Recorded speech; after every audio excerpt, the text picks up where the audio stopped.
liyudhhirahu 'ala ad-dini kullihi wa kafa billahi syahida. Allahumma fashalli wa sallim ala Muhammadin Sayyidina Muhammadin wa ala alihi wa sahbihi ajma'in. Amma ba'du. Sobat Pusmesifa rahimakumullah yang berada di rumah, yang berada di tempat kegiatannya, Masya Allah, kita berjumpa kembali di podcast kita yang ketiga ini, seri yang ketiga, Masya Allah ya. Ini adalah sebuah lompatan besar bagi kita semua, ya Insya Allah kita mencintai ilmu, mencintai ekonomi syariah, Insya Allah untuk kejayaan bangsa ini, untuk kejayaan negeri ini, untuk kejayaan Islam itu sendiri. Alhamdulillah, teman-teman semua yang dirahmati Allah Subhanahu wa taala. Ya, podcast yang ketiga ini judulnya sangat menarik. Judulnya sangat menarik, ditunggu-tunggu oleh masyarakat luas, Masya Allah, yaitu mengenai ekonomi desa berdaya. Bagaimana kita menelisik di pesantren, ya, mampukah pesantren itu menjadi penggerak ekonomi desa. Nah, kemudian integrasi antara kearifan lokal dan ekosofi ini bisa diterapkan di pesantren. Nah, alhamdulillah, tidak berbasa-basi, kita langsung saja masuk ke dalam tema kita ini. Alhamdulillah sudah bersama kita semua guru kita, Ibu Hajah Dr. Darlina Kartika Rini MSI. Masya Allah, terima kasih Bu sudah mau ikut gabung di podcast Pusmesifa ini. Alhamdulillah, terima kasih. Apa kabarnya Bu? Baik, alhamdulillah sehat. Alhamdulillah, Masya Allah, Masya Allah ya. Ya, jadi memang ekosofi ini sangat menarik sekali untuk masyarakat luas diketahui Bu. Kita langsung saja Bu ya. Ini apa sih menariknya dari ekosofi ini Bu? Pertama-tama karena terkait dengan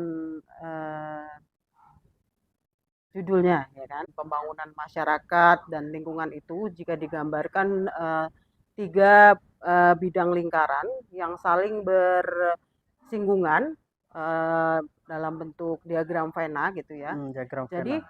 pembangunan ekonomi dan pembangunan masyarakat itu irisannya adalah pembangunan ekonomi yang berbasis kepada masyarakat. Baik, baik. Kemudian kalau di sampingnya pembangunan ekonomi beririsan dengan lingkungan, maka harusnya irisannya adalah pembangunan ekonomi itu juga harus memikirkan konservasi. Jadi irisannya adalah konservasi. Nah, sekarang pembangunan masyarakat dan pembangunan lingkungan atau ekologi itu irisannya adalah deep ekologi. Deep ekologi itu artinya bahwa manusia itu adalah bagian dari lingkungan dan manusia itu harus bertanggung jawab terhadap lingkungan. Jadi dari tiga bidang tadi, pembangunan ekonomi, pembangunan masyarakat, dan lingkungan itu irisannya di tengah-tengahnya itu ada di situ adalah harusnya adalah suatu pembangunan yang sifatnya berkelanjutan.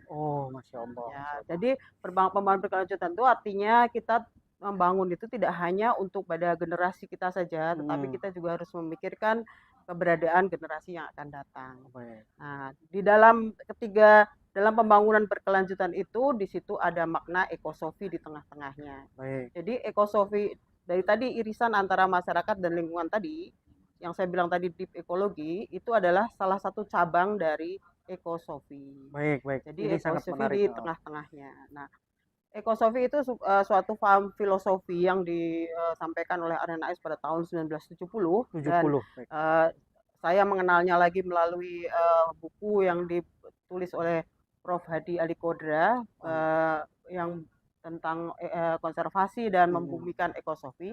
Jadi ilmu yang tinggi itu bagaimana itu bisa bermanfaat bagi masyarakat. Nah, jadi di dalam paparan saya ini, saya akan menjelaskan bahwa ekosofi atau ecological philosophy atau ekologi filosofi ini adalah intinya adalah membangun ekologi pribadi seseorang dan supaya lebih memahami atau memelihara dan menjaga lingkungannya. Jadi membangun kesadaran pribadi. Kesadaran pribadi. karena ini sifatnya membangun, jadi saya mengaitkan ini dengan bidang pendidikan. Oh, baik. Nah, bidang pendidikan ini saya ambil lagi supaya lebih filosofi dan lebih basic lagi, itu mengambil di pesantren Masya Allah. gitu. Demikian Sobat Pusmes semua, Masya Allah. Jadi menariknya dari Ekosofi ini adalah memunculkan kesadaran lingkungan. Gitu Ya, ya. ya, Tapi kesadaran lingkungan ini juga dapat menggerakkan ekonomi, Bu ya. ya. Menggerakkan ekonomi desa. Nah, bagaimana nih caranya? Kan gitu kan ya. Hmm. Jadi ketika Ekosofi ini dimasukkan ya, sudah berjalan di pesantren, nah ya kan, menjadi sebuah apa namanya, sebuah sistem, sebuah kebiasaan ya, Ya, menjadi ya. sebuah apa namanya, adat bagi Hmm, pesantren itu hmm. dalam pembelajaran itu Ya, ya. ya. Nah ini mengapa yang dianggap mengapa pesantren yang dianggap bisa menerapkan Oh ya. ekosofi ini sekaligus untuk menjaga lingkungan. Nah, bahkan bisa menggerakkan ekonomi desa. Ini Ya, bagaimana nih ya. Bu caranya? Jadi dari awalnya dulu, Mm-mm. kenapa memilih pesantren? Nah, Pesantren itu sudah dikenal dia akan menghasilkan tokoh-tokoh panutan masyarakat. oh begitu. Ya kan, Masya dia Allah. akan menjadi pemimpin di masyarakat Hmm. dan dia terlibat dalam proses pendidikan. Karena Mm-mm. ini membangun karakter cinta lingkungan dulu kan, Mm-mm. maka akan lebih tepat jika diterapkan pada pendidikan sejak usia dini. Nah, dalam esensi ekosofi ini ada penerapannya melalui 3 bidang. Hmm. Dimensi intelektual, dimensi emosional, ya kan, dan dimensi Spiritual, spiritual. 3 dimensi, baik. Nah, nah itu semuanya ada di pesantren. Oh, Masya Karena Allah. di pesantren kan dimensi spiritualnya udah pasti ada, tentang pembelajaran pendidikan agama Islam ya kan, Hmm. tentang mencintai sesama, beramal soleh kepada manusia, ya beribadah kepada Allah, dan satu lagi kita juga harus beramal soleh kepada Iya. lingkungan. Nah, Terus untuk ke arah menggerakkan ekonomi ekonomi. desa ini bagaimana Nah nih? ini ada cerita Hmm. ini akan agak panjang. Panjang. Jadi gini, Baik, jadi baik. ekosofi ini saya melihat eh, sudah diterapkan sepenuhnya di pesantren. Baik. Karena ada 3 atribut ekosofi, yaitu nilai kearifan lokal, teknologi kearifan lokal, dan nilai-nilai keagamaan Hmm. atau bentuknya seperti apa. Mungkin salah satu yang sementara saya lihat itu adalah penerapan fikih lingkungan. Baik. Ya, Kalau yang sudah berjalan itu ya, bagaimana ya. itu? Nanti Oh. setelah ini sudah saya temukan Hmm. semuanya di pesantren, salah satu kearifan lokal yang ada di pesantren itu cuman sederhana saja. Hmm. Misalnya kayak Nah, contohnya. tidak tidak jangan sampai ada waktu yang menganggur, Oh. jangan sampai ada lahan yang tidur, Hmm. jangan sampai ada sampah yang mawur. Oh gitu. Itu tuh nilai kearifan lokal yang diterapkan sejak dini. Ada Dan contoh pesantren yang itu sudah ya oh, itu diterapkan oleh pesantren Al pesantren. Ittifaq di Ciwidey. Oh, Ciwidey, Ya. Artifak Nah, Ciwidey. pesantren ini kenapa saya bilang dia saya menekankan dia akan mengembangkan ekonomi desa tersebut, karena Hmm. memang nyata-nyata pesantren itu sudah menjadi role model di Indonesia, Oh. sudah menjadi percontohan, sudah dikunjungi oleh presiden, sudah mendapatkan bantuan dari kementerian, sudah ada studi dari Jepang gitu ya, studi dari Jerman, tinggal Baik. di sana. Bagaimana pesantren itu bisa menggerakkan masyarakat desa. Masya Nah, Allah. caranya, Ini bagaimana itu? caranya, Apa saja yang dilakukan ya, desa gitu? jadi masih santri di sana ada yang salafiyah, khalafiyah. Hmm. Ya, santri yang salafiyah dia hanya ngaji saja kan, tidak belajar Hmm. pelajaran akademik. Setiap hari mereka harus turun ke lahan, Baik. mengelola usaha pertanian. Kemudian sampai mereka tuh lulus, kalau yang halafiyah mungkin dia mengelola manajemennya. Oh, baik. Manajemen usaha tani misalnya pengolahan hasil pertanian, memilah-milah hasil panen, itu kan bisa dilakukan malam hari, sedangkan pagi mereka sekolah. Ya. Nah, setelah mereka lulus dari situ, yang saya dapati sekarang itu pesantren itu mengelola seluruh kelompok tani desa. Kelompok tani desa. Semua kami Oh, tadi gitu. karena sebagian yang menurut saya itu perlu digarisbawahi dan menjadi suatu hal yang sangat menarik. Hampir semua kepala kelompok tani itu adalah alumni pesantren. Masya Allah. Jadi kelompok tani desa itu Hampir alumni semua alumni pesantren. pesantren. Jadi alumni Masya Allah. pesantren itu semuanya mengembangkan pertanian di desa Ranca Bali itu. Oh, begitu caranya. Ya, Ya, bagaimana? jadi mereka itu adalah dimensi emosional. Jadi melatih peserta didik sejak kecil untuk berorganisasi, bekerja sejak awal, kemudian belajar tentang kepemimpinan sampai Baik. mereka betul-betul bisa menjadi pemimpin di Ke masyarakat. masyarakat Jadi, langsung di lokalnya. Nah, Ya. jadi karena berkembang seperti itu, maka di semua kegiatannya ditampung dalam koperasi pesantren. Yaitu Ada adalah satu koperasinya. koperasi Oh, pesantren. gitu. Pesantren itulah yang menampung semua hasil pertanian seluruh desa Ranca Bali itu. Ranca Bali, Masya Allah. Ya, jadi terus kemudian dia pesantren yang memasarkan ke Superindo, ke Oh, Jogja gitu. Department Masya Store, Allah. gitu-gitu. Iya. Jadi dengan setiap hari mereka hasil pertaniannya itu sebesar 6 ton. Jadi 121 komoditas sayuran dan Masya Allah. buah. Gitu. Pesantren sekaligus distributor pertanian. Ya, Masya betul. Allah ya. Nah, Ini luar biasa nih Sobat Pusmes semua yang ada di rumah ya. Ini sangat menarik sekali ketika pesantren ini langsung terjun ke masyarakat, ilmu agama dapat, kemudian bisa memakmurkan sekitarnya ya. Dengan filosofi, ekosofi, kearifan lokal dan juga yang tadi itu ekonomi masyarakat bisa berdaya. Nah, cuma ini apa Bu Hajah Darlina Kartikarini, masalahnya apa ini? Kalau yang yang terjadi ini jika ekosofi ini justru tidak dilakukan oleh pesantren, nggak berjalan di pesantren. Tapi mereka tuh hanya pesantren itu hanya fokus kepada pembelajaran Islam saja. ya. Nah, kira-kira ini ada dampaknya atau masalahnya bagaimana? Mungkin dampaknya mungkin dia menjadi tidak bisa berkembang sebesar jika mereka mengembangkan ekonomi, mampu mengembangkan secara komprehensif ya kan. Baik. Jadi mungkin kendala pesantren itu pada umumnya adalah kekurangan pangan.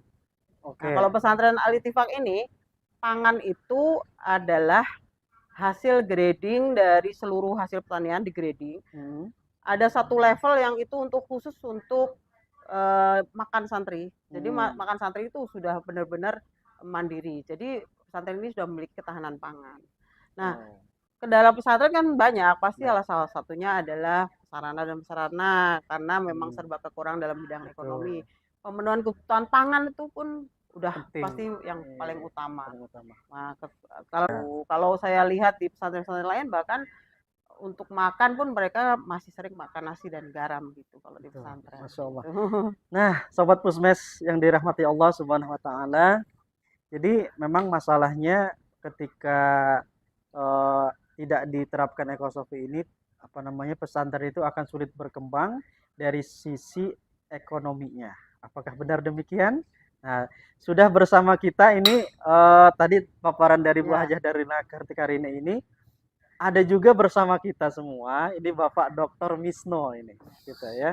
Masya Allah, ini akan mencoba menambahkan atau mengelaborasi lah ya, mengelaborasi yang tadi disampaikan Bu Hajah dari negara ini, mungkin dari sisi-sisi yang beda, gitu ya. Mungkin lebih lebih baik untuk dicerna atau lebih diterapkan lebih mudah gitu. Bagaimana Dokter Misno ketika menanggapi dari Bu Hajah dari Kartikarini ini? Ya, baik, terima kasih. Pertama, terima kasih untuk Bu Dokter Darlina Kartikarini. Ini luar biasa sekali ya. Nah, ini menurut saya memberikan kontribusi yang sangat besar terhadap lingkungan, kemudian juga dunia pendidikan dan juga terutama nanti dari sisi ekologinya. Nah, kalau tadi saya ditanya nih terkait dengan ekosofi, kemudian juga ekonomi yang berdaya, kemudian juga berbasis pesantren. Saya rasa ini memang sebuah tema besar yang mungkin nggak selesai nih satu podcast ini saja gitu ya. Kenapa? Karena kita bisa lihat misalnya, kita bisa fokuskan kepada misalnya desa berdaya itu satu ya. Yang kedua adalah pesantren berdaya. Oke. Jadi kalau kita bicara tentang pesantren misalnya, kita akan menemukan banyak sekali perspektif ya Bu Dokter ya. Pertama perspektif histori, sejarah. Ya. kita tidak bisa menafikan faktanya bahwa sejak dahulu pesantren itu sudah melakukan ya kita sebut saja semacam swasembada pangan. Swasembada. Ya, artinya kiai-kiai dulu bahkan sudah mengajarkan untuk santrinya itu ya paginya itu ke sawah, ke kebun, ke ladang, malamnya baru mengaji. Nah, Ya. itu sudah sebuah fakta. Ya. Dan uniknya adalah aktivitas ekonomi, bisnis yang mereka lakukan itu bukan murni hanya just economic, bukan hanya sebagai human economic ya, atau human economicus gitu ya, bukan hanya mencari mengoptimalkan sumber daya yang terbatas untuk keinginan manusia yang tidak terbatas, bukan itu. Tetapi di situ ada basic filosofi yang mendasarinya, yaitu spiritual Islam. Spiritual Islam, sehingga ketika misalnya seorang santri atau kiai menanam padi, misalnya menanam pohon, ya dalam ideologinya itu, dalam keyakinan spiritual itu akan muncul bahwa ini adalah bagian dari ibadah. Gitu. Bahkan banyak sekali riwayat-riwayat dari Nabi SAW, ketika padi itu dimakan burung atau bahkan diambil manusia, itu menjadi sedekah. Belum lagi kalau kita bicara tentang kita diperintahkan dalam satu riwayat itu bahwa kita tuh tanamlah pohon walaupun akan terjadi kiamat.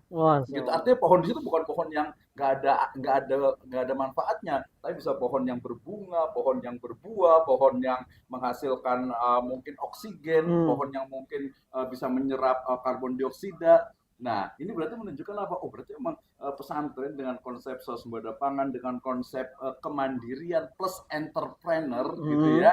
Nah, ini justru yang memang secara historis kita bisa gali lagi. Nah, menarik nih.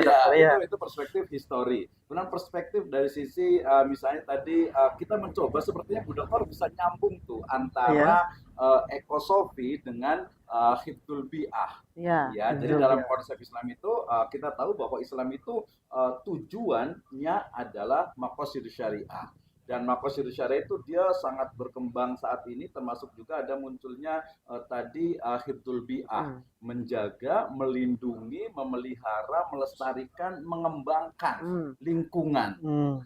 Jadi tapi juga etika itu udah jelas, tidak boleh wala tufsidu fil ardi ba'da islahiha. Enggak boleh tuh merusak alam. Betul. Gitu ya. Enggak boleh merusak lingkungan. Bahkan dalam hadis itu jelas sekali, siapa saja yang menebang pohon, ya di situ konteksnya adalah pohon bidara, tapi dalam konteks yang lebih luas adalah pohon yang memberikan manfaat kepada umat manusia, itu akan dibenamkan kepalanya itu di api neraka. Nah, berarti next mungkin dengan Bu Dokter bisa lebih mengklikkan antara ekosofi dengan hifdzul bi'ah dalam konteks maqasidus syariah Islam yang ya'lu wa la yu'la alaihi. Masya Allah. Itu kan Rendra. Betul. Jadi ketika ekosofi ini diterapkan di pesantren, bisa meninggikan Islam itu sendiri. Ya'lu alaih tadi. Kan? Ya, artinya bahwa pesantren dengan konteks bukan hanya sebuah pendidikan, bahkan tadi faktanya secara historis itu adalah justru kemandirian pesantren. Kemandirian pesantren, di mana tadi dalam Islam kan dilarang untuk meminta-minta gitu kan ya. Dilarang juga untuk kita itu bergantung kepada orang lain. Makanya termasuk hari ini ada kebetulan ponakan saya itu ada di pesantren, salah satu pesantren di Jawa Timur. Kalau dulu tadi kan ke sawah gitu. Kalau sekarang dengan santripreneur, ponakan saya itu jualan sosis, jualan kebab gitu, itu santri dan sudah hampir 10 tahun itu. Jadi ternyata jiwa entrepreneur, jadi bisa dikatakan temuan Bu Dokter itu sangat betul sekali bahwa jiwa entrepreneur di dunia pesantren itu memang ya faktanya udah dari dulu, dan Islam itu memang khairul adiyab, ya dikatakan itu sebaik-baik pekerjaan itu adalah amalur rojuli biadi, dengan tangannya sendiri. Dengan bisa tangan, bisa dengan keilmuan, bisa juga dengan perbuatannya, jiwa entrepreneurnya. Masya Allah. Jadi itu yang bagaimana Bu? Silakan. Jadi sesuai yang saya sampaikan tadi bahwa ekosofi itu meliputi 3 atributnya. Pertama adalah nilai kearifan lokal. Seperti hal-hal yang berkaitan dengan hal-hal yang tradisional, yang tadi saya sebutkan tadi, ada mereka mempunyai semboyan-semboyan adat istiadat, mereka mempunyai tutur leluhur gitu. Kemudian ada teknologi kearifan lokal, jadi membuat pupuk itu dengan kotoran Betul. ternak gitu kan, integrated farming system gitu kan. Iya, Jadi sistem pertanian terpadu. Jadi antara pertanian peternakan. Jadi menggunakan pestisida juga pestisida yang alami, alami, sampah dari hasil pengolahan hasil pertanian. Dan yang luar biasa. ketiga, atribut yang ketiga tadi saya menyebutkan tentang fikih lingkungan, Bikin tapi lingkungan. mungkin saya kayaknya setuju dengan apa yang disampaikan oleh Pak Bisno tadi, cenderung kepada apa Pak tadi namanya? Hifdzul bi'ah. Hifdzul Hifdzul bi'ah, bi'ah. Nah, itu menjaga. mungkin bisa menjadi revisi untuk penelitian saya berikutnya bahwa tiga hal itu memang berdasarkan basic kekuatan desa yang akan menjadikan desa itu menjadi sustainable. Ya, Luar Gitu. biasa Jadi luar sekali jadi biasa. ya. sustainable. Jadi sustainable itu mereka punya ketahanan pangan, bisa memenuhi pangan sendiri, Mm-mm. bisa berkembang bersama-sama dengan masyarakat, berkolaborasi. Tidak hanya pesantren saja yang maju, Iya, tetapi betul. pesantren bersama-sama dengan masyarakat Masyarakat, mengembangkan pembangunan pertanian desa. pertanian Jadi desa. desa menjadi berdaya karena di pesantren Topang, itu ya, sebagai agen penggerak penggerak, perubahan. ya, penggerak desa, perubahan Ya, ekonomi ya. agen Masya Allah. perubahan itu tadi. Apakah bisa nih Bu Dr. Darlina ketika ekosofi ini tidak dijalankan oleh pesantren? Mungkin eh, karakter desa itu kan berbeda-beda. Ada yang punya pesantren, ada yang juga yang tidak, gitu Ya. ya. Apakah ekosofi ini dapat dijalankan oleh apa selain pesantren, gitu ya? Apakah ini dapat juga dijalankan selain oleh pesantren, bahkan bisa menjalankan ekonomi desa? Apakah bisa? Bisa, menurut saya Bisa. bisa. Oh, bisa saja Tetapi ya. menurut saya dengan adanya pesantren ini menjadi mempercepat gitu. Mempercepat. Karena Oh. ekosofi ini kan cenderung membangun filosofi pribadi, sifatnya Mm-mm. membangun karakter. Karena Ya, membangun karakter itu kan berarti intensnya kepada pendidikan gitu. oh Jadi gitu. akan menjadi lebih cepat jika itu diterapkan pada pesantren mempunyai impact besar terhadap masyarakat. Oh, Kan kalau lulusan pesantren misalnya alumni kayak di Al-Itfaq, alumni pesantren dia langsung memimpin kelompok tani. oke. Ya, mereka bisa juga dakwah ya. Jadi tentang apa keagamaan bagaimana kewajiban manusia beramal soleh terhadap Baik. lingkungan gitu. Nah, itu jadi pesantren itu adalah yang mempercepat atau bisa membumikan ekosofi. Tapi ekosofi itu ya bisa harusnya ya bisa diterapkan di mana Di mana saja, saja termasuk gitu. mungkin desa itu punyanya masjid, mungkin Nah, ya masjid bisa atau majelis ya. taklim mungkin bisa ya Bu Ya, ya. ya. Cuman lebih efektif lagi karena itu sifatnya pendidikan, membangun Pendidikan. karakter, maka akan lebih cepat akan menghasilkan agen perubahan jika berlangsung di pesantren. Pesantren, Masya Allah.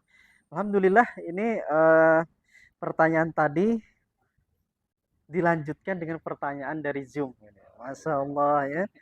Ada pertanyaan dari Bapak Ahmad Berhimin. Ya, Masya Allah ya. Ini ada pertanyaan yang menarik ini. Masya Nggak Allah langsung ya. aja gitu ya. Apa istimewanya ekosofi? Dari kemudian keistimewaan ekosofi ini, program ekosofi ini apa saja? Nah, ada lagi pertanyaan, ada 4 ini Bu. Wah, borongan Ini dong. borongan nih, lebih dari moderator ini ya. Apakah program ekosofi ini sudah berjalan dengan baik? Sebagai contohnya di mana? Tadi sudah disebutkan. Kemudian analisa ekosofi di tengah masyarakat apa saja, gitu. Mungkin ini bisa di review ulang secara singkat Bu dari 4 Ya. ini tadi. Apa tadi yang pertama kan jadi udah Yang lupa pertama lagi. tadi istimewanya, Eh, istimewa ekosofi Jadi program ya. sebenarnya awalnya adalah bagaimana kita menghadapi kerusakan lingkungan gitu ya. Oh, Kerusakan lingkungan itu kan banyak dihadapi dengan pengelolaan sampah, dengan pengelolaan oksigen, circle oksigen, berbagai macam pengelolaan lingkungan sudah dilakukan. Nah, pengelolaan lingkungan itu dianggap bisa menjadi efisien jika dilakukan melalui berbagai bidang. baik. Nah, salah satunya ini yang saya pilih konsep ekosofi ini sebagai upaya penyelamatan lingkungan ini karena terkait dengan pendidikan dan membangun karakter. Jadi dengan berbagai macam cara yang ya tetap saja perubahan iklim terjadi, kebakaran hutan tetap aja terjadi gitu. Sekarang kita kan tidak kita kan harus terus bergerak. Betul. Dari sisi manapun kita bagaimana kita melakukan penyelamatan lingkungan, kemudian bagaimana kita memanfaatkan sumber daya alam yang berkelanjutan, artinya tidak untuk kita saja, tapi harus untuk masa depan anak didik kita, anak keturunan Betul, kita. betul. Jadi, nah salah satu cara ini yang mungkin sedikit langkah yang akan saya memperjuangkan penerapan ekosofi, membangun karakter peduli lingkungan pada peserta didik. Masya Allah. Jadi memang istimewa sekali ekosofi ini ketika diterapkan pada pesantren, bahkan itu kepada lingkungan. Tadi berarti ekosofi ini justru bisa menanggulangi bencana, Bu, ya, berarti ya? Ya, Bencana yang itu sifatnya ya salah satu upaya terkecil lah kayak gitu. iya, iya. Ya. Karena kadang-kadang kerusakan lingkungan itu kan justru karena sifat ambisi manusia yang ingin terus mengeksplorasi tanpa batas untuk mendapatkan keuntungan sebesar-besarnya dari sumber daya alam dan lingkungan. Baik. Nah, dengan mengenalkan filosofi tentang lingkungan ini terhadap peserta didik, setidaknya itu akan menciptakan generasi-generasi yang lebih tahu bahwa kita juga mempunyai kewajiban beramal soleh kepada lingkungan. Pada lingkungan sekitar, Masya Allah ya. Luar biasa. Ya, luar biasa. Ada yang mau ditambahkan, Pak Dokter? Enggak, sedikit sih. Sedikit tadi boleh. kalau terkait dengan fokus ya, karena Bu Dokter ini kan memang di dunia pendidikan gitu. Iya. Jadi sebenarnya lebih menarik memang ketika nanti ada campaign gitu ya untuk ke sekolah-sekolah ini loh ekosofi, misalnya ekosofi for children misalnya gitu ya. For student gitu, jadi mereka mengenalkan gitu. Nah kalau saya biasanya dari basicnya itu di Islamic ya, valuesnya tentu saja ya pasti kita ajarkan, misalnya kalau kita kan mengenal ada namanya an-nadhofatu minal iman, misalnya kebersihan kebersihan itu sebagian daripada iman gitu ya. Jadi kalau masih ada di sekolah kita nih mungkin ada yang buang bungkus permen sembarangan gitu, atau mungkin ada botol aqua bekas minumnya sembarangan, itu salah satu yang ringan gitu ya. Belum lagi nanti kalau tadi dikatakan Bu Dokter mengatakan bahwa background-nya itu adalah dari kerusakan, maka di Al-Quran itu sudah disebutkan kan di surat Rum itu zaharul fasad fil barri wal bahri bima kasabat aydin nas. Artinya ya memang itu ngeklik sekali, nyambung sekali kita kaitkan dengan Islam. Cuma sayangnya memang tadi perlu adanya sosialisasi yang masif gitu, bahwa ini loh kalau mamanya ekosofi itu backgroundnya adalah karena banyaknya kerusakan, ketidakpedulian terhadap lingkungan gitu, sehingga kemudian lingkungan itu rusak. Nanti yang terkena itu juga manusianya. Maka kalau saya lihat dalam di Islamic education ya, saya lihat justru dari pendidikan bagaimana lingkungan itu kemudian diajarkan kepada mulai dari PIAUD gitu ya. Sebenarnya sudah diajarkan juga sih sebenarnya kesolehannya gitu ya. Membuang sampah di tempatnya gitu ya, kemudian menjaga. Mungkin ini ya, mungkin next itu mungkin ada contoh-contoh, misalnya ada di beberapa tempat nih ya Bu Dokter nih, mungkin ini next podcast ya podcastnya itu. Jadi gini, kata di beberapa negara misalnya di Jepang misalnya gitu, jadi anak-anak itu ketika masuk kelas ya mereka diajarkan, mereka disuruh nyapu, disuruh bersihkan gitu kan ya. Kalau di sini kan bisa pesantren, waduh anak saya masuk pesantren disuruh nyapu gitu kan ya. Salah pesantren kadang-kadang lingkungannya malah kotor. Gitu.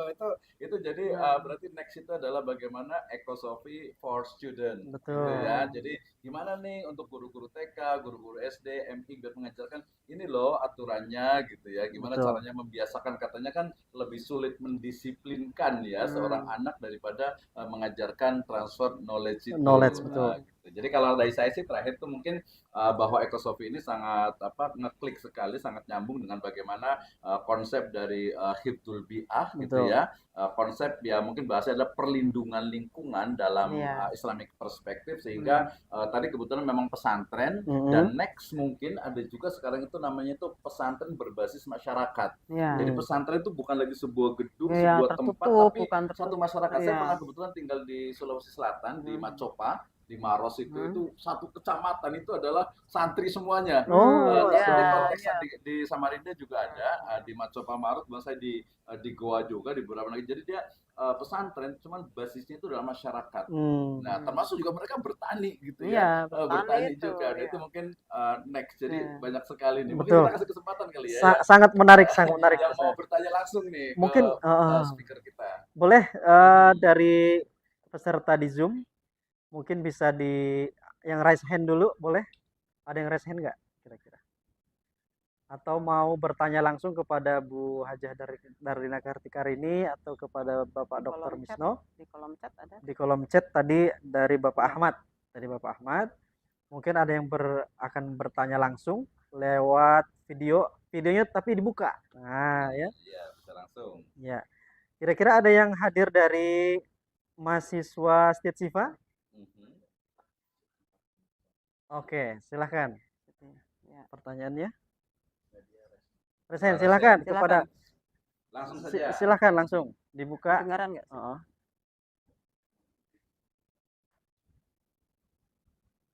Silahkan langsung dibuka videonya atau mungkin suaranya saja nggak apa-apa. Silahkan.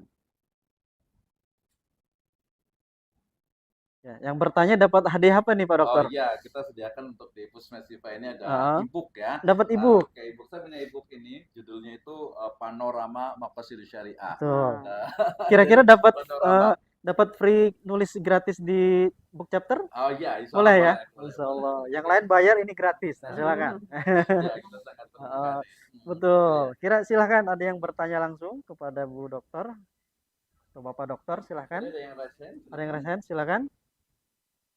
Oke, kita tunggu. Mhm. Belum ya? Kalau belum ada satu pertanyaan lagi Bu Dokter. Ya, silakan. Silakan. Tadi Bu Dokter tadi menyinggung-nyinggung mengenai keberlanjutan. Ya. Keberlanjutan ekosofi ini di pesantren ekonomi desa. Ya. Nah ini bagaimana nih caranya supaya maksudnya cara secara realnya, secara nyatanya, ya, bagaimana ekosofi ini bisa berkelanjutan walaupun pimpinan pondok pesantrennya ganti, misalkan, atau ketua kelompok taninya bukan lagi dari santri mungkin. Ini gimana supaya bisa berkelanjutan mungkin? Supaya berkelanjutan memang dalam suatu penelitian yang menggunakan banyak metode ya, mulai ISM, kemudian SOSM, AHP semuanya dikombine, kemudian adjustment pakar gitu, dapat dirumuskan beberapa indikator keberlanjutan dari pesantren ini. Oh, indikator, baik. Ya, jadi indikator ini kan akan dijadikan pedoman untuk kedepannya. Kalau ingin mengembangkan pesantren berkelanjutan harus memikirkan atau berpatokan kepada beberapa indikator ini. Gitu. Yang pertama ini memang pemimpin pesantren itu harus berjiwa environmentalisme. Apa itu? Jadinya environmentalisme itu maksudnya menjaga lingkungan. Oh, menjaga lingkungan. Jadi pemimpin pesantren ini harus aware kepada lingkungannya, harus mempunyai tanggung jawab kepada perlindungan lingkungan. Itu yang utama. Baik. Kemudian yang kedua, mereka harus menerapkan sistem pertanian terpadu. Jadi antara pertanian, peternakan, perikanan itu terpadu. Jadi semuanya harus supaya tidak mengurangi pemasukan bahan-bahan kimia atau bahan anorganik dalam alam.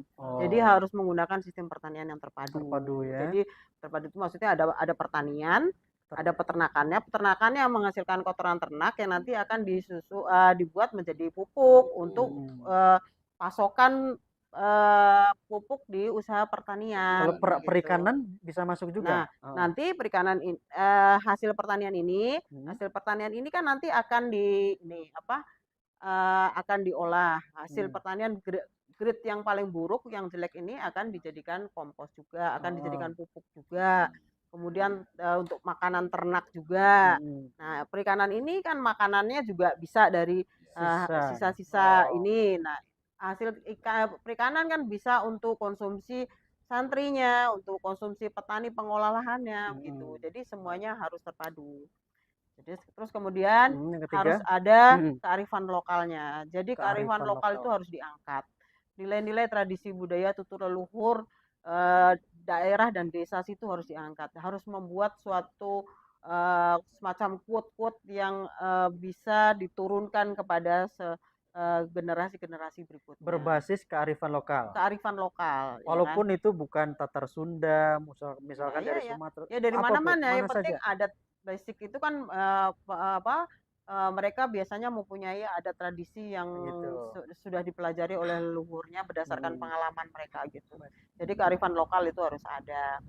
Kemudian kerjasama membangun kerjasama dengan pihak luar itu harus dibuka. Jadi kerjasama itu harus intens terus ada terus karena itu akan membuka bantuan dana, akan membuka. Misalnya untuk proses pertanian ini kebutuhan akan greenhouse gitu di masing-masing kelompok tani, masing-masing pondok pesantren DKM di bawah pengelolaan pesantren itu semuanya kan membutuhkan greenhouse. Itu kan juga karena berdasarkan kerjasama. Baik. Gitu. Terus ada lagi pertaniannya harus menerapkan pertanian berkelanjutan. Jadi meminimkan penggunaan bahan kimia. Yang diterapkan dalam pesantren Al-Ittifaq itu kan semua pertanian organik. Karena pasokan orang di supermarket itu orang itu nyari bahan organik yang mahal itu. Betul. Nah, itu tuh yang dihasilkan oleh pesantren Al-Ittifaq. Jadi mereka memang pengelolaannya sudah standar organik. Jadi mengurangi penggunaan bahan kimia. Jadi pertanian berkelanjutan itu namanya. Nah, itu. Berarti ini pertanian berkelanjutan ini harus organik, kemudian terpadu, ya kan? Nah, ini masa panennya bisa banyak 1 tahun atau cuma 1 tahun sekali? Kan ada yang 1 bulan, ada yang 3 bulan, ada yang berapa bulan, beda-beda. Tapi karena banyak semuanya ada pengaturannya.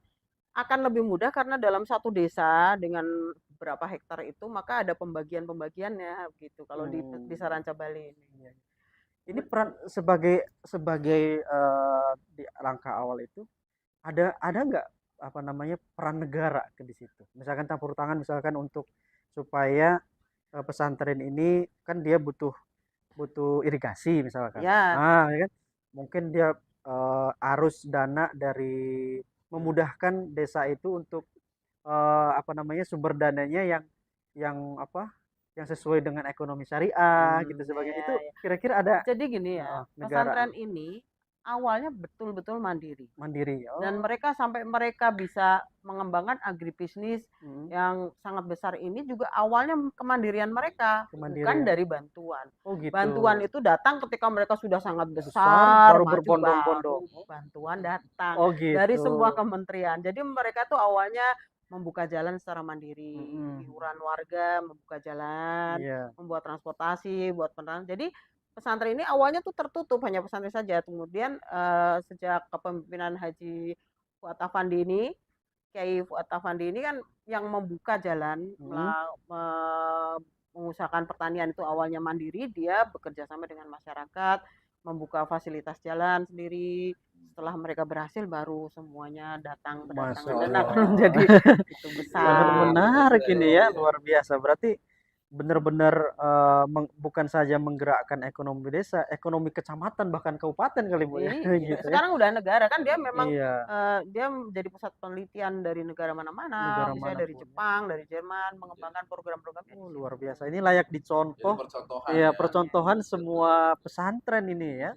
Pesantren Islam terpadu mungkin dan sebagainya ya. Sangat menarik sekali tentang Ekosofi ini bagaimana Ekosofi ini bisa memberdayakan, memandirikan ya, memajukan, bahkan bisa menjaga lingkungan itu sendiri ya. Alhamdulillah. Masih ada pertanyaan di kolom chat Zoom atau dari grup podcast? Boleh.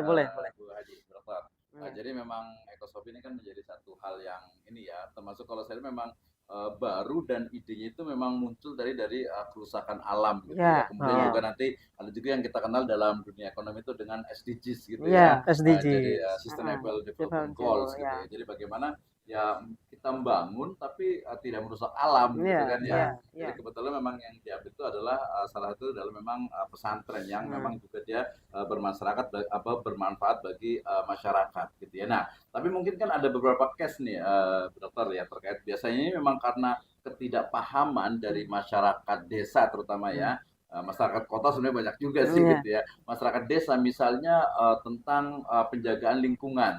Ya, penjagaan lingkungan maksud saya itu adalah hutan. Ya, misalnya banyak sekali hutan-hutan di wilayah selatan Jawa sana itu yang mulai dari hutan jati, kemudian juga hutan produktif, kemudian yang paling rusak itu adalah hutan bakau. Hutan bakau gitu ya, di mana ngeri itu. Iya, tapi karena memang erosi ya, ketidaktahuan masyarakat gitu ya, sehingga kemudian ya hutan bakau itu mereka ditebang dijadikan kayu bakar gitu kan. Walaupun banyak juga sih kasusnya beberapa itu ditangkap juga gitu ya, ditangkap, tapi mungkin Jadi pertanyaan saya itu adalah sebenarnya seperti apa nih selain tadi kita meleverage dari bukan hanya pesantren tapi juga memang desa yang berdaya yang tadi bisa mengoptimalkan lingkungan tanpa merusak. Artinya sosialisasi atau edukasi seperti apa agar ya apa masyarakat itu paham gitu ya bahwa oh tidak boleh apa merusak hutan bakau misalnya gitu, tidak boleh juga mungkin menebang pohon sembarangan yang mungkin di tebing-tebing atau mungkin di hutan gitu ya. Jadi Mungkin pesantren itu menjadi pemelihara gitu iya, ya. betul, betul. Ya seperti di Lombok kan ada juga tuh pesantren ini ya, pesantren lingkungan. Jadi memang Ah, dia harus nanam gitu ya, betul. harus nanam gitu Bahkan ya. mencegah orang yang akan merusak Iya gitu ya. betul, betul. Oh Termasuk juga gitu. mungkin kalau menurut saya sih ini isunya sangat ini ya, sangat sangat mutakhir dan juga sangat penting ya, Betul. urgent. Kenapa? Karena sekarang ini ada kan beberapa gitu. Misalnya kalau saya menyitir di surat awal surat Al-Baqarah ya Bu Haji itu ternyata apa? Di situ ada pertama ada orang yang beriman yang dia itu Ah, sangat peduli dengan lingkungan. Artinya dia betul-betul menjadi rahmat untuk lingkungan, Iya. dia menjaga lingkungan. Tapi ada juga yang kedua itu yang betul-betul merusak. Iya. Ya merusak Iya. tapi itu ya udahlah merusak berarti udah nggak bisa, tapi ada yang betul. tengah-tengah nih. Iya. Ada yang abu-abu ya dikatakan itu dengan mereka itu mengatakan bahwasanya apa muslimuna fil art gitu ya. Mereka itu mereka bilang itu menjaga lingkungan. Menjaga. Mereka bilang itu memelihara alam sekitar tapi Iya, pada sebenarnya tidak. faktanya merusak. Tidak. Ya. Iya. Ala innahum mufsiduna walakin la yashurun. Betul.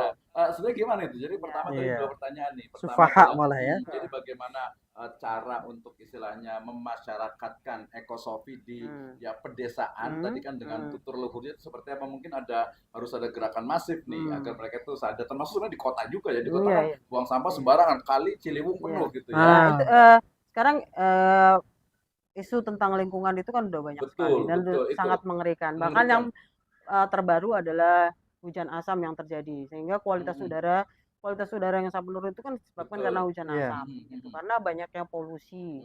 Ya. Betul. Nah, kalau berkaitan dengan hutan bakau tadi, di dalam pengelolaan hutan bakau itu kan ada kearifan lokalnya juga Pak Betul, sebenarnya. jelas, Nah, jelas. ada nilai-nilai kearifan lokal bahwa itu nanti dikembangkan untuk ini Ekosistemnya ikan, kan ekosistem di situ. ikan kayak gitu. Nah, Betul. itu oleh karena itu saya bilang kalau kita berbicara di atas, misalnya kita ngomongin orang-orang yang merusak lingkungan, itu kita kan sudah di luar kendali kita. Betul. Yang cuman kita bisa lakukan adalah dari basic saja. Masyarakat Jadi kita melalui dunia pendidikan ini dari langkah yang paling kecil saja kita menanamkan bagaimana filosofi lingkungan bahwa kita itu terkait dengan amal soleh tadi kan gitu ya kan, terkait dengan kewajiban kita. Amar ma'ruf nahi munkar. Nah, oleh karena itu kita ini berusaha melakukan hal yang paling sederhana yang terkecil tapi kita ya mungkin kalau menurut Pak Misal tadi masif itu tadi kita terus menerus membangun ekologi filosofi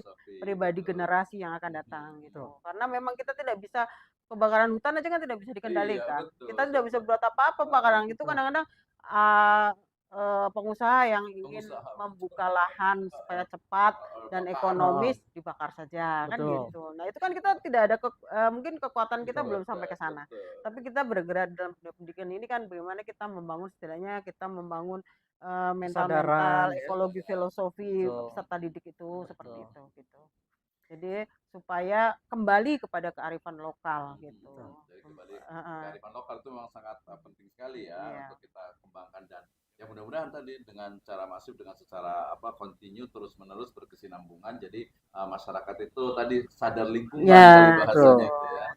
Jadi sadar lingkungan bahwa ternyata ya kita itu bagian dari lingkungan, kalau lingkungan itu rusak ya kita juga akan rusak juga, belum lagi tidak juga mementingkan diri sendiri, tetapi juga mementingkan generasi yang akan datang gitu. Bahkan sekarang katanya itu bukan lagi ini ya Bu Haja ya, jadi bukan lagi global warming gitu ya, tapi sudah katanya itu global boiling gitu ya, global boiling. Jadi bukan lagi pemanasan global tapi perebusan global katanya, saking panasnya gitu.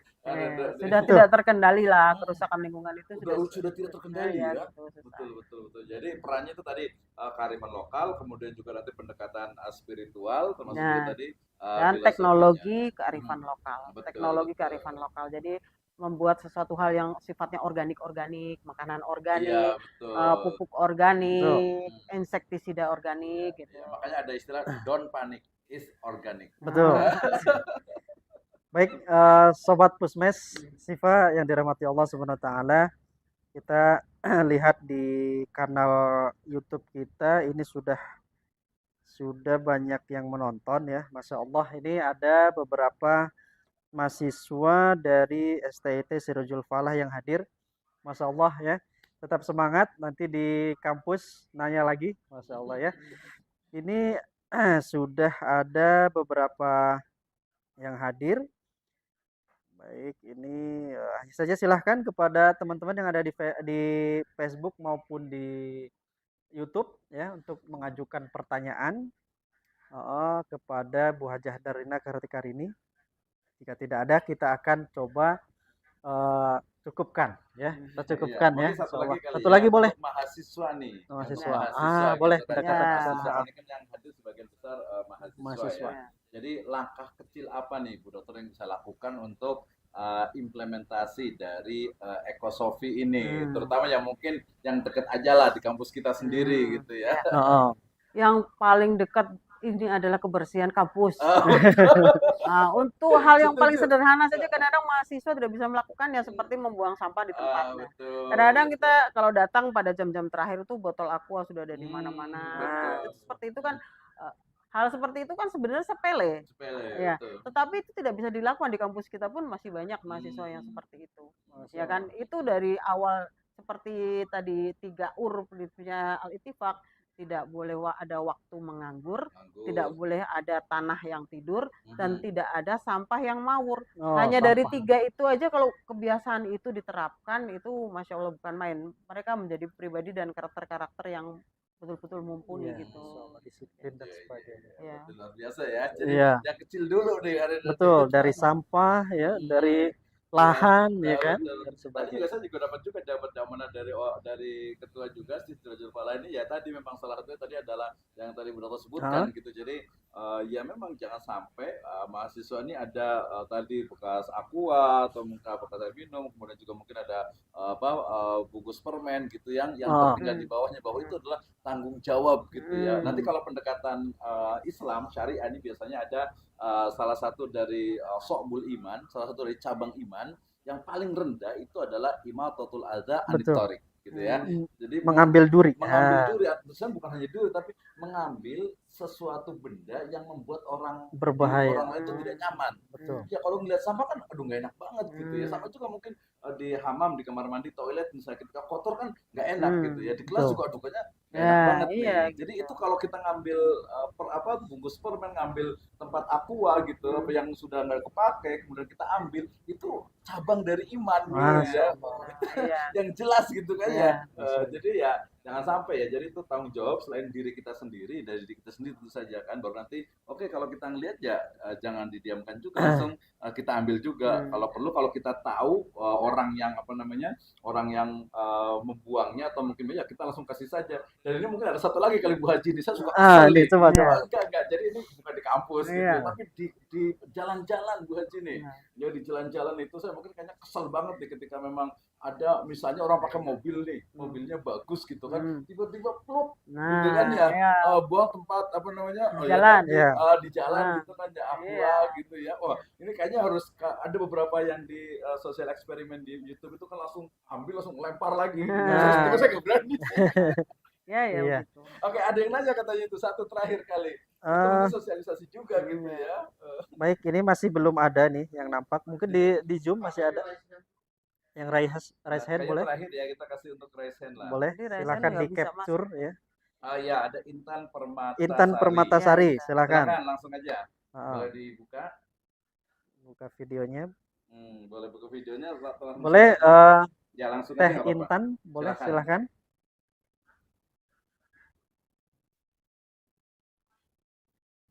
Waalaikumsalam warahmatullahi wabarakatuh.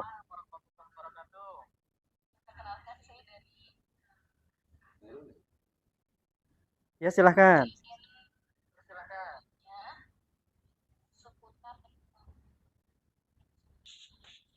Nah, jadi tadi ada perihal bagaimana menumbuhkan kesadaran ekosofi di pesantren, ketika di pesantren tersebut dari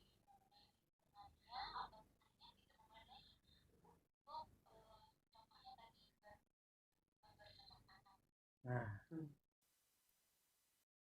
baik, ada lagi? Cukup ya? Baik, jadi demikian Bu Hajah. Jadi bagaimana kalau ekosofi ini diterapkan tapi tidak untuk cocok tanam, Iya, ya gitu. lahannya nggak ada. Lahannya mungkin nggak di ada, mungkin kota, mungkin seperti itu. Ya. Heeh. Untuk tidak mempunyai lahan, memang Iya. kalau pesantren yang di dalam yang saya bahas ini Urban. adalah memang daerah pegunungan yang memang hasil sayurnya besar. Tapi kalau daerah perkotaan kan memang sekarang ada ini vertikal ya, taman vertikal menggunakan Betul. pot-pot, bekas-bekas botol ditempel di dinding. Hidroponik kali ya, Bu ya? Iya, kalau hidroponik mahal. Mahal. Tapi Gitu. kalau misalnya Anda menggunakan Iya. pot-pot bersusun seperti teknologi urban yang bisa Anda lihat di YouTube, itu juga menghasilkan tanaman-tanaman yang nanti bisa dipanen dan bisa dikonsumsi. Iya. Jadi Demikian ya. menggunakan pot-pot plastik bekas-bekas botol aqua, kemudian disusun merambat di dinding gitu kan, menggunakan bambu-bambu ditempel di dinding, itu tetap bisa dilakukan. Jadi upaya sekecil apapun mengembangkan cocok tanam itu tetap akan memberikan dampak yang positif terhadap manusia, kehidupan manusia dan lingkungan gitu. Menarik ini, jawaban tadi ini menarik sekali Pak Iya, Dokter. betul. Jadi ini kan tadi ada filosofi dari ekosofi itu, Ekosofi, ihya al-mawat. Oh, ihya Nah, al-mawat. itu kira-kira di masyarakat perkotaan bisa nggak itu apa namanya bercocok tanam itu di bawah jalan tol misalkan, Iya. atau misalkan di tempat-tempat yang apa punya milik negara tapi boleh nanam gitu. Iya, Gimana memang Dokter iya. silakan? Iya, izin government itu. Oh, gimana? Sawah Oh, gitu. di tengah kota. Kalau di Singapura itu sudah satu gedung itu sudah untuk buat sawah gitu ya. Jadi gedung bertingkat-tingkat dengan matahari buatan dari lampu dan sebagainya itu menjadi. Tapi menarik sekali sih. Tapi betul. Kalau menurut saya sih bahwa ya ekosofi sebagai sebuah filosofi dalam bidang ekologi, kemudian memang secara ini ya memang di bidang tadi ya pertanian, kemudian pokoknya tumbuhan dan sebagainya gitu. Tapi kemudian kalau saya melihat bahwasanya ya sangat mungkin sekali dengan kaum urban itu mereka yang bisa mengembangkan pertanian berbasis walaupun tanpa lahan itu terbatas itu juga sangat mungkin juga. Bisa juga. Bisa dilihat di YouTube banyak lah. Banyak sekali. Bagaimana mengembangkan pertanian urban. Betul, urban farming Urban ya. farming.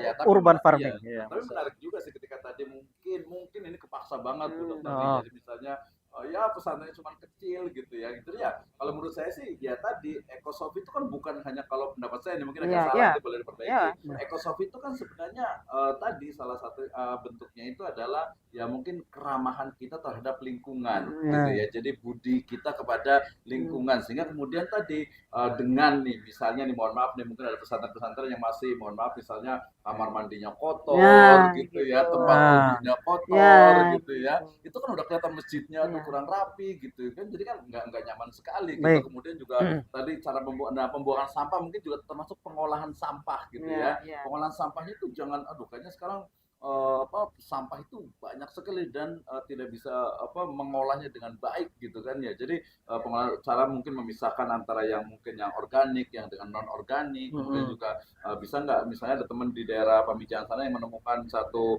teknologi untuk misalnya untuk ini untuk rehabilitasi bukan rehabilitasi untuk mendaur ulang recycle. Jadi sampah itu bisa jadi tadi kompos. Mungkin ke arah situnya kali ya. Mungkin tadi karena nggak punya pertanian bisa aja dijual. Bisa gitu kan ya. Dari sampah-sampah. Jadi ekosofi ini kalau menurut saya itu sangat luas sekali bahkan sampai diterapkan di satu kota yang mungkin tanpa tanah pun saya rasa sangat mungkin gitu ya. Karena memang nilainya itu adalah bagaimana seseorang itu harus ramah lingkungan. Ya, ramah lingkungan. Termasuk juga mungkin kalau mau detail mungkin pakaian kita gitu ya. Kemudian alat-alat rumah tangga kita gitu kan. Itu jangan sampai ya yang mungkin yang merusak gitu kan barang-barangnya gitu. Maksudnya itu harus yang tadi termasuk yang harus makanan kan tadi harus organik gitu kan ya. Mungkin kayak barang-barang juga harus yang mungkin dia bisa didaur ulang termasuk mungkin ini kayak plastik begini gitu kan ya. Ini kan udah SDGs kan ya. Jadi betul-betul memang ini dibuat itu untuk memang ramah lingkungan. Jadi nggak merusak gitu. Termasuk sebenarnya juga pengembangan dari teknologi untuk misalnya untuk bagaimana agar plastik itu bisa cepat bisa diurai gitu dan sebagainya. Jadi banyak banget nih Kang Rendra? Sangat menarik tadi ya jawaban dari Bu Hajah Iya, betul. dan juga Bapak Dr. Misno. Hmm. Masya Allah ini sudah ya? pas lah insya Allah Oke. ya. Demikian tadi jawaban dari kedua narasumber Ada kita. closing remark mungkin tadi. Closing remark. Ada Closing penutup statement. ya, closing statement, penutup kesimpulannya ya, kesimpulannya bagaimana tentang podcast kita. Ya. Jadi melalui pesantren ini akan menghasilkan agen penggerak perubahan. Perubahan artinya menuju perubahan sosial, cenderung pada pesantren yang berkelanjutan. Jadi yang ramah lingkungan, peduli lingkungan, dan kita memperdulikan kebutuhan generasi yang akan datang. Gitu. Jadi melalui ekosofi ini akan mempercepat proses perubahan sosial menuju pesantren yang berkelanjutan. Masya Allah, luar biasa. Jadi kewajiban tadi pesantren berkelanjutan ya. Pesantren berkelanjutan dan luar biasa. Baik, sustainable pesantren. Kelas berarti sustainable pesantren. Ya, alhamdulillah. Baik, sobat Pusmes, Sifa yang dirahmati Allah Subhanahu wa taala, jangan berpuas diri dulu ya. Kita tidak sampai di sini ya. Tetap standby di grup kita, di grup podcast kita, di grup WA itu, dan juga insya Allah ke depannya akan kita hadirkan narasumber yang juga luar biasa ya. Pekan yang akan datang kita akan hadirkan, kita akan agak panas sekali ya tentang politik ekonomi syariah. Masya Allah. Nah ini sangat menarik sekali juga ya. Baik, alhamdulillah, terima kasih Bu Hajah dari Kartikarini MSI. Mudah-mudahan ilmunya dapat memberikan keberkahan bagi kita semua dan juga bisa diterapkan oleh masyarakat, terutama bagi anak didik kita. Amin. Alhamdulillah. Kita akhiri sama-sama, sobat Pusmes semua. Wabillahi taufiq wal hidayah. Assalamualaikum warahmatullahi wabarakatuh. Waalaikumsalam warahmatullahi wabarakatuh.